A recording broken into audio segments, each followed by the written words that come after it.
Hi there, everyone. Welcome to Lunch for the Soul. I'm Melissa Wilson from Fox 26 News, and this is a time for us to talk often to a local family who's going through a really hard time medically, but their faith pulls them through it. And then all of us can pull together. We can pray for them, we can help them. And I just love this community effort. We have a family here I'm going to be introducing you today who could really use a lot of our love. So I'm going to bring them in. We have Eugene and we have Ken. Hello and welcome. Thank you for joining me on Lunch for the Soul today. You have quite a journey to share. Yes. Yes. Okay, so before we begin, I want to introduce everybody to your precious son. So this is Jacob. Tell me about this picture and what's happening here. Okay, so on this picture, he's getting ready to go to a high school formal. He's, of course, showing some basketball memorabilia that he's received. He was quite the basketball player while in high school, and he's just sort of showing his wares. There's the basketball picture. Uh-huh. Yeah, loving that. And, of course, his graduation picture. Uh, and this boy means so much to you both, I know. And he's 22 years old now, about to turn 23.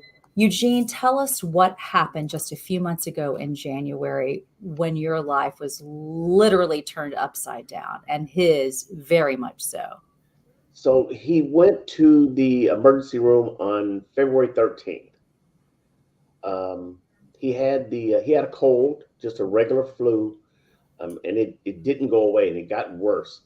So he went to the emergency room, um, and at the emergency room, after they did some testing, um, they immediately said that he needed to go to the hospital because his body was shutting down. His heart, all of his organs, they were shutting down, and they took him to the hospital.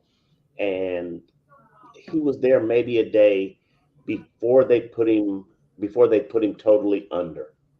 So he was in a medically induced coma, Mhm. and they immediately they put him on this device. It's called an ECMO device, which is basically a mechanical heart and lungs. Mhm. Then his kidneys shut down. They put him on dialysis. Um, it was just scary because the doctor said that we can save his life. I mean, with that device, the ECMO device, there's a possibility that blood doesn't all the way go to your legs, so you could lose your legs. Mm. And What I want everybody to know about this, because you mentioned the ECMO, is a lot of times when people hear ECMO, the first time they ever heard that term was during COVID, because a lot of people were put on that to save their lives. But doctors told you it absolutely was not COVID, and it was not vaccine related either. So this was just a virus that a lot of people can get over, but it literally attacked and inflamed his heart. So is that the biggest problem at this point? well, he yesterday we found out after many. I mean, we waited weeks and weeks and weeks before they finally, the hospital anyway, agreed to put him on the transplant list. Um, and he's on the list for a heart and kidneys because his kidneys never came back. His liver came back. Um, he still has issues with his lungs. Mhm. So the transplant is high risk. And we know the hospital is taking a chance by doing this kind of surgery. Mhm.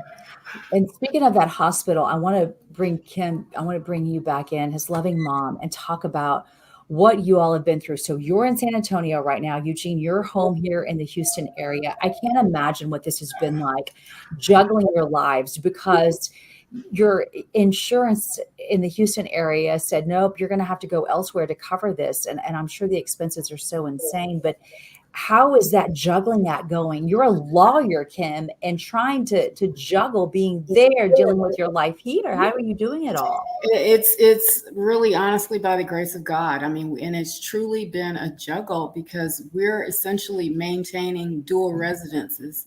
And this is something that we have had to do literally at the drop of a dime. So, you know, we have lives, we have family in Houston that we have to maintain.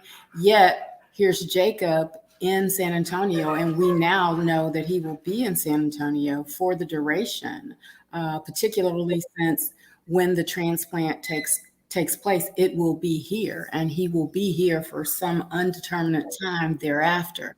So it has been, you know, quite the juggle. And in terms of finances, it has hit us hard. I mean, Eugene and I work really hard to maintain, you know, great lifestyles for our children, but who knows, who can say, oh, tomorrow you're going to have to do this times two.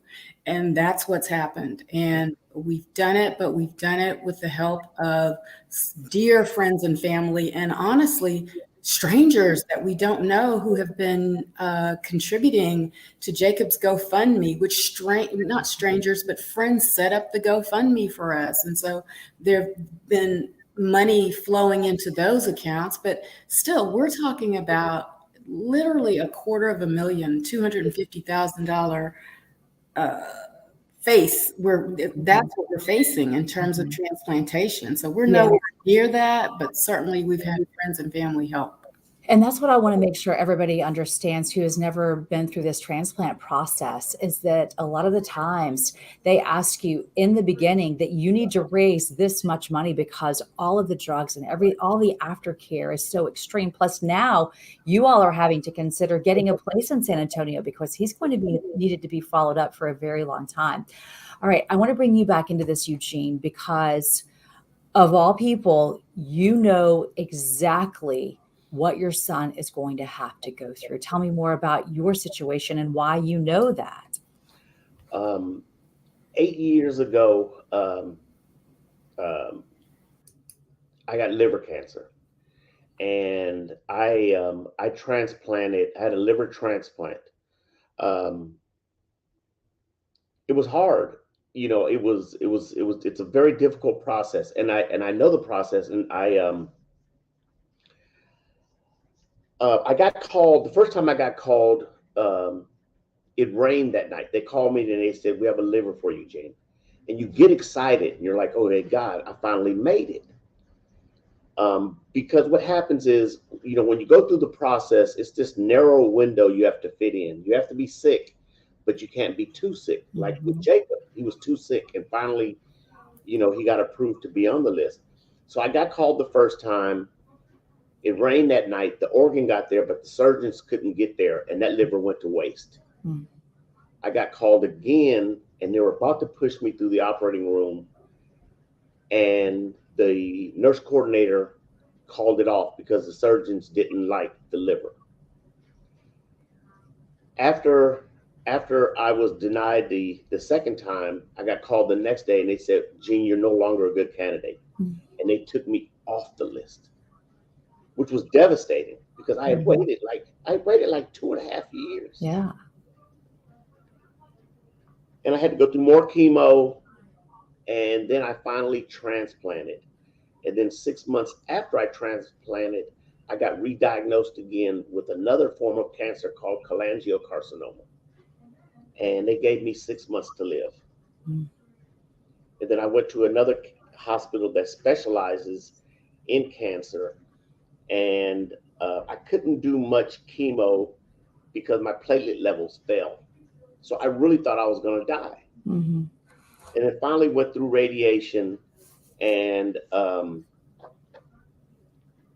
then I got cured. And it's it's a tough process, and there's so many hurdles that you have to jump along the way. And that's the thing, is you know that now, and you know a lot of times you may get that organ or those organs that are needed for your son in that instance, and then it doesn't happen.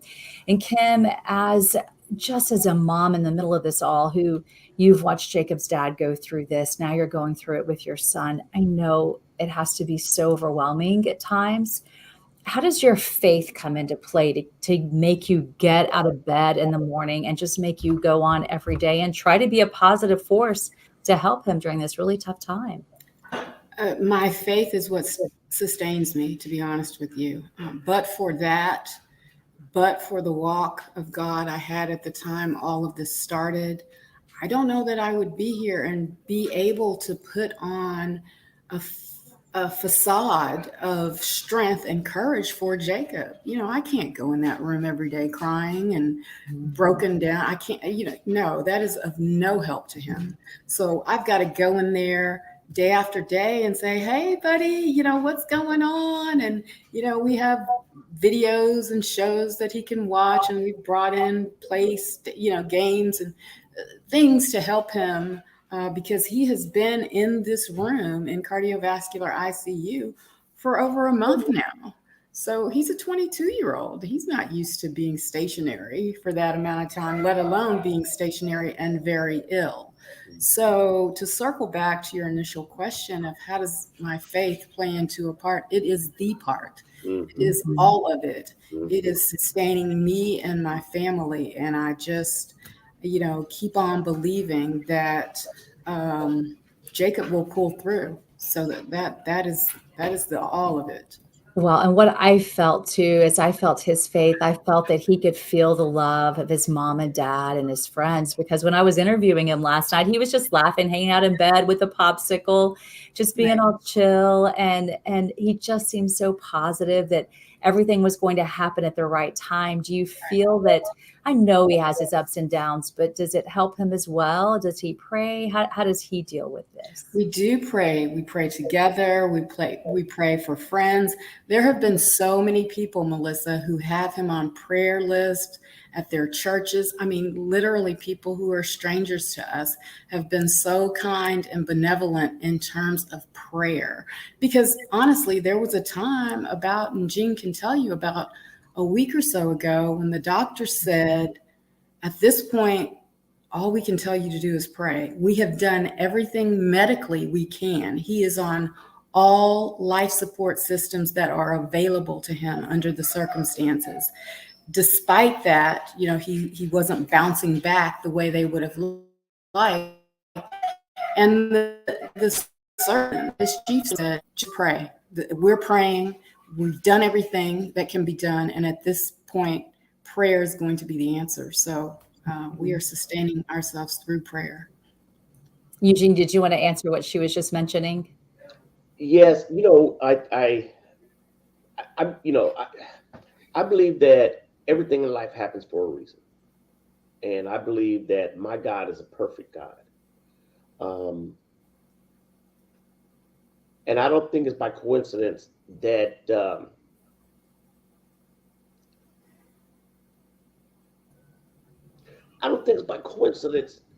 Jacob saw me walking. It's one thing to tell your child what to do, but it's another thing when your child sees you walk through it. And he's seen me go through that transplant, and he knew what the odds were for me to make it when I was given 6 months to live. So God knows that there is a special covering that we have in our house, and we believe that. We believe that we are one of God's favorites. I believe that, and I hope that everybody believes that they are God's favorite. And just like when I went through my process, I knew that I had to give back and help other people. So I wrote a book. It's called F Cancer, and it talks about the transplant process because it's so complicated. And that's how. Yeah, and you're hoping that will help out people. Well, I love the fact that you're on all of those different prayer lists, as in Matthew 18:20 says, that when we are gathered in more than 2 or 3 people and call him by name, he is there with us. And certainly we believe he's there with us when we're alone as well. But we know that the more people we have praying for him, the difference it makes. Let's talk about how our community can make a difference. And I always say, well, maybe you don't have a ton of money to give, but if everybody gave $1, can you imagine how we could build up the thousands? And that's how I feel like GoFundMe can really come in and make a difference and help buy those drugs that are going to sustain his life. And what is your plea that people hear you and do what they can to help you, knowing that this could happen to anybody? He was a healthy 22-year-old with no problems. That's it. That is it, Melissa. This could happen to anyone. And I don't say that as a scare tactic. I just, say it as what has happened to us in our personal lives. A cold, we thought he had the flu. And then here we are a day or two later, he's in a medically induced coma. And then a day after that, oh my goodness, he needs a heart transplant. And oh, by the way, a kidney as well. What? It was just something that we could never have fathomed occurring. So we would ask that in addition to prayer, take a look at the GoFundMe. Take a look at that. And as you said, if everyone gives $1, if everyone gives $2, what a difference it would make. We know what your viewership is on a daily basis. And so just that could really, in our lives, but more specifically in Jacob's life, could mean the difference in life and death. I mean, it's that monumental. And there's no way that doctors can give you any kind of idea at all on the timing of this, right? You're just in a waiting game now where do you have a buzzer or a phone that just sits there and you're waiting for that to tell you? At all times. At all times. At all times, day, night, we're the phone, the computer, everything, everybody. And Jacob has an older brother and a younger brother. Everybody is on deck, standing by at all times. Yeah. Eugene, you and I talked. I'm sorry.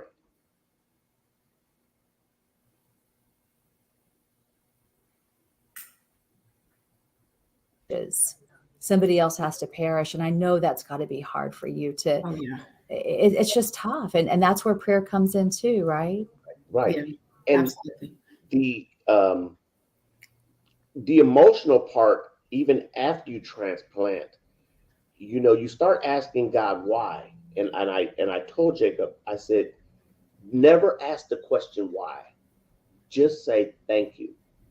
Because if you start asking why, then you could feel guilty that you're living and that other person had to die.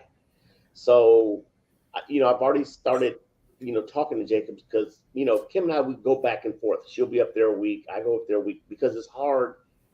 When you get back from San Antonio, you are exhausted, emotionally exhausted.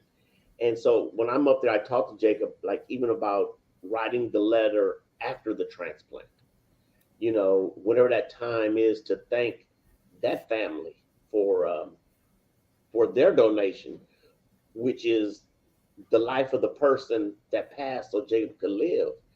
And, and like the medications I take, I'll be on for the rest of my life, which is expensive. And I'm on disability, so I don't work now.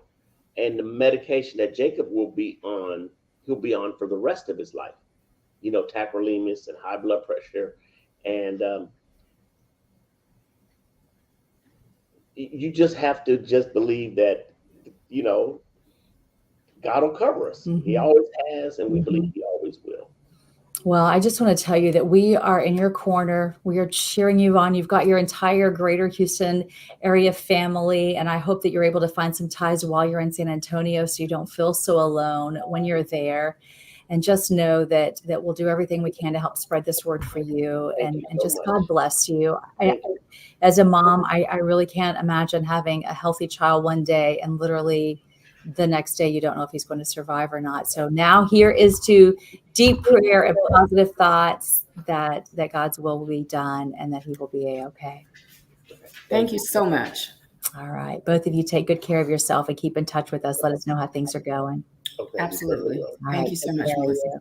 All right. And I want to thank them again. I know it's a tough thing to talk about. It's brutal, really, when you think about what they're going through. But just know that through Lunch for the Soul, we can all come together as a community, and we can be there for each other in dark days. And perfect days are not promised to us. No matter what you believe, we know that we are going to go through trials and tribulations in life. But when we have people backing us, it makes a huge difference. So I just want to remind you, you can catch all of my Lunch for the Souls on YouTube. Just go to Fox 26's page. If you happen to tune into us late and you want to get this whole story, you can go back and watch and share that link there as well. So thank you for being here with me today. I hope you'll join me again next Wednesday, 12:30, always the place to be. Have a blessed day.